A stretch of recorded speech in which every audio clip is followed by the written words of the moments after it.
All right, welcome back to the Sermon on the Mount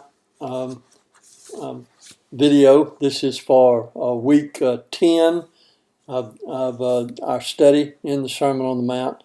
And I want to just very briefly preview your assignments for the week.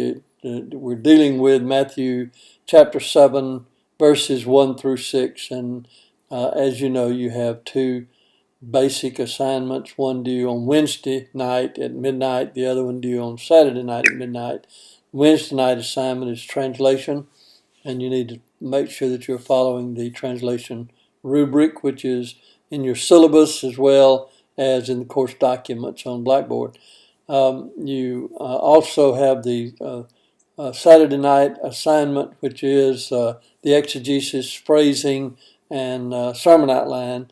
And this, of course, needs to be posted in assignments by Saturday night at midnight. You want to make sure, again, that you're following the rubric for that section where it appears in the syllabus and on Blackboard in course documents. Now, make sure that that you are following those instructions. Make sure also that you check the PowerPoint on Blackboard for this week's work, and you'll find some specific instructions in that situation.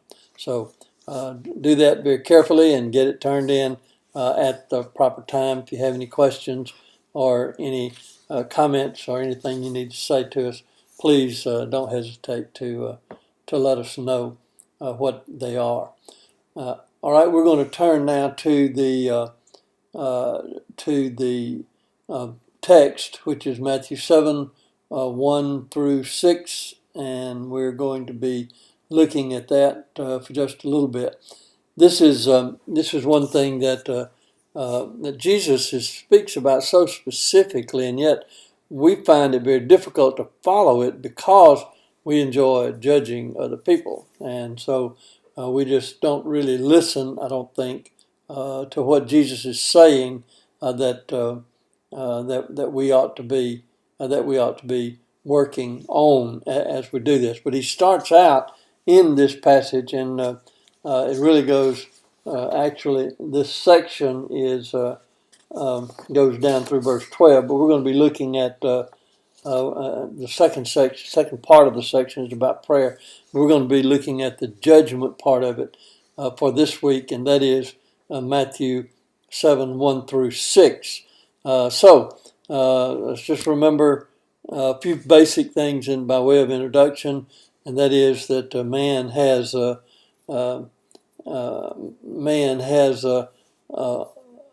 an opportunity to be a part of the kingdom of God. And if we're going to do that, then he says the characteristics of kingdom citizens is that we let God rule in our hearts, that because he is the king and we are the kingdom subjects, and that's what our responsibility is. Let him demonstrate his surpassing righteousness in us. Remember, he knows who we are and he knows what our needs are, and he gives us direction, and he also empowers us to do these things that he tells us to do. So let's remember when we're talking about the sermon, we're talking about character of kingdom citizens. When we're talking about character, we're talking about characteristics that he wants us to live that match his character, the character of the king, and that's what he wants us to live by. We who are kingdom citizens, we know what we ought to be doing, and we know that for us to be successful as kingdom citizens, then that must come from who he is as he works in our lives. So his righteousness is in us. It's not our own righteousness, but it is his righteousness as he works that in us. So the practice of this righteousness comes from our partnership with him as we walk with him. That's what he wants us to do, is to walk with him. Not so much doing things for him to please him, but it's walking with him because of the transformation that he's made in our lives. So what he wants us to do is impact our culture even as he did. And that's what he's calling on us to do here, because the impact on our culture is his impact through us as he works in us. So remember, we're working on the Jesus agenda. Remember, he sets the agenda. He gives the rewards. It is our responsibility to do the job that he has called on us to do, and he will take care of the future. And so if our obligation is in him, then we're going to be living according to how he wants us to live. Today we're talking specifically about practicing righteousness in our behavior by avoiding something that he very specifically tells us that we ought not to be engaged in this. We ought to avoid this because it is what he wants us to do. And he speaks so very clearly about this, and he illustrates it so plainly about the importance of having the right attitude toward other people and in not judging them, not trying to be the judge.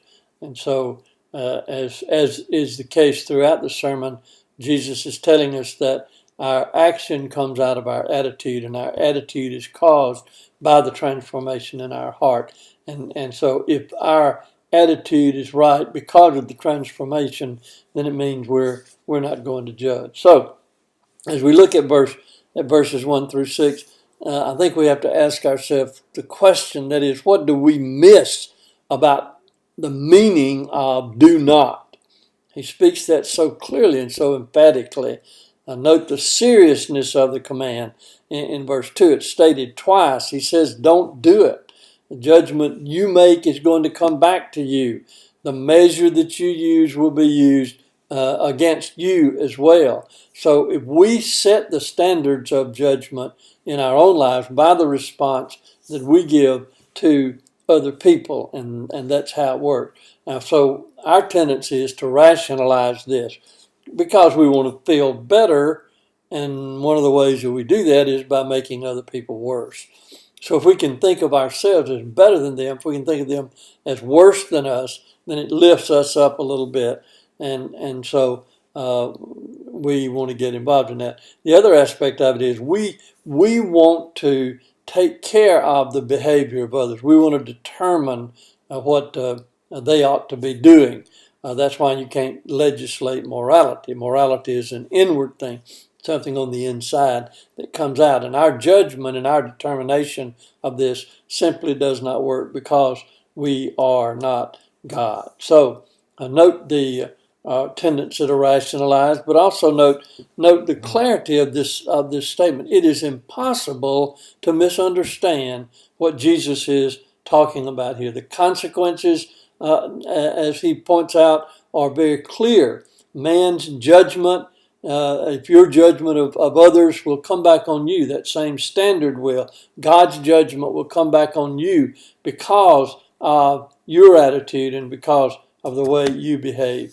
And so how can we deal with the situation then? How can we deal, for instance, with sin in the fellowship? If it's there, how do we deal with it? This is a very important issue, but it's not the issue that Jesus is talking about here. In 1 Corinthians, that's dealt with. Paul deals with that situation there because there was open sin, and even worse, according to the way Paul approached it, is the attitude of the church toward that, because they were boasting about how open-minded they were and about how they were able to put up with these things. And what he was trying to say to them there is that what we need to make sure that we're doing is we're dealing with sin by helping people to understand what God has to say about sin, not by judging people and trying to draw conclusions. And we say we've got to draw conclusions. No, you don't. You don't have to do that.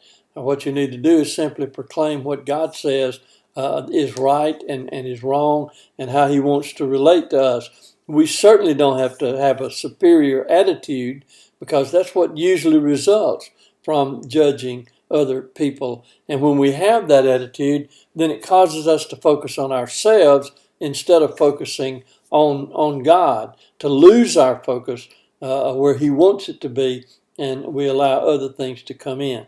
Now, note the reasons that he speaks of in this passage that we should not judge. First of all, we don't have enough evidence to judge. We don't have enough information about the lives of other people and what's going on in their lives. And the second problem is, even if we had all of the information, we don't have enough wisdom to make the right decision. And so we need to make sure that we are not trying to take God's place here. God doesn't need any help in judging people. He can handle that himself. And he's made that very clear, and he said to us very specifically, do not